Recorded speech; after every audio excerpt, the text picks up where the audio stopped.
Let me give you guys a brief tour of the chipper, and as you're listening to what I'm saying about the chipper, don't take everything as fact. I'm doing this again because I made some mistakes in the first go around.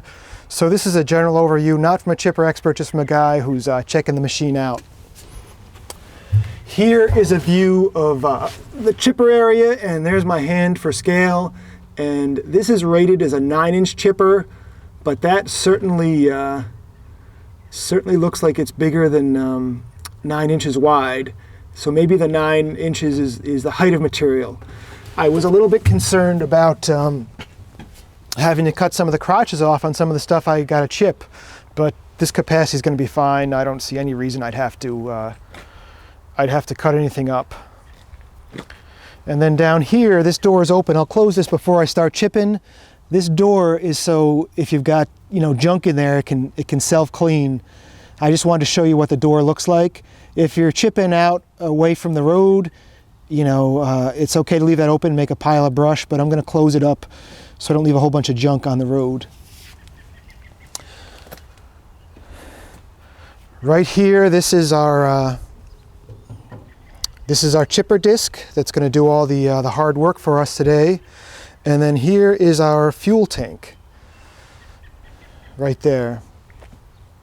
And then the motor is let me show you that. The motor is a Kubota diesel, great diesel engine, and I don't see any way that this chipper, the motor would ever go bad. I'm pretty sure that after the chipper is gone, the motor will still be there if you keep the oil changed and whatnot. I really like Kubota diesel engines, and that's what I've got in my Bobcat as well. It's great diesel. Okay, and then right here, this is it's got a lunette ring on it, and I did notice, this thing, I think they said it weighs like 4,000 pounds, but it definitely was enough weight that I noticed it as I pulled out of the rental yard. And then here is here's another view of that Kubota diesel.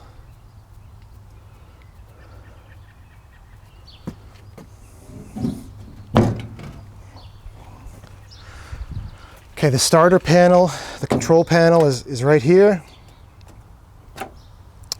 So what you would do to start it, so we've got hours. This thing's got 946 hours, battery gauge, oil pressure, and temperature, and your key.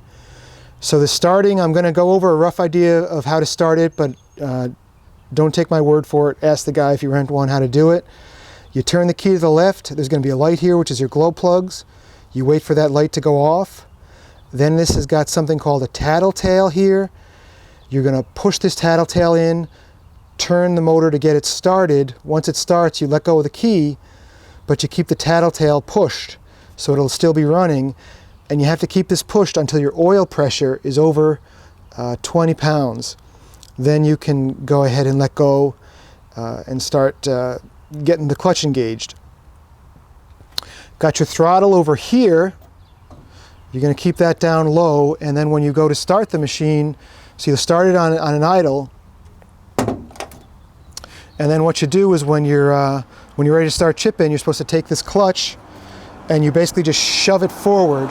And they said not to be gentle with it, give it a good shove forward. That's the best thing. Once you got the clutch engaged, then you can take your throttle here, push it all the way up, and it's got this little detent in it. You're always going to chip on full throttle. And they recommend, and I recommend too, with diesel engines, don't just turn the thing down, wait for it to idle, disengage the clutch at an idle, and turn it off. They really think you should let it run for a few minutes to cool off. And then over here, we've got the hydraulic tank. And there's just a view of the feed wheels, the hydraulics for the feed wheels. And I want to show you guys right here, it says push to reverse. So what you can do with chippers is when you want to chip, you pull back. And then if you want to reverse the chip because it's bogging down, or if you feel your arm stuck, you push that forward. And make sure you know how to use the safeties on these things. As much as I'm talking about having fun today, this chipper in my state, every year I'll hear a case or two of somebody losing an arm in a chipper or getting sucked through the chipper. So make sure you know how the safeties work so that doesn't happen to you. So for this one, and I'm sure there could be something different, but for this one, you push that and it's going to reverse. So if you feel your clothes getting pulled in, you push that to reverse. And these things hanging down here actually hook into the same bars. That's just a piece of wire. So you can pull this. Let's see if we can do that. So you can pull this to stop it as well. But you know, guys, just be safe, please, when you're using a chipper.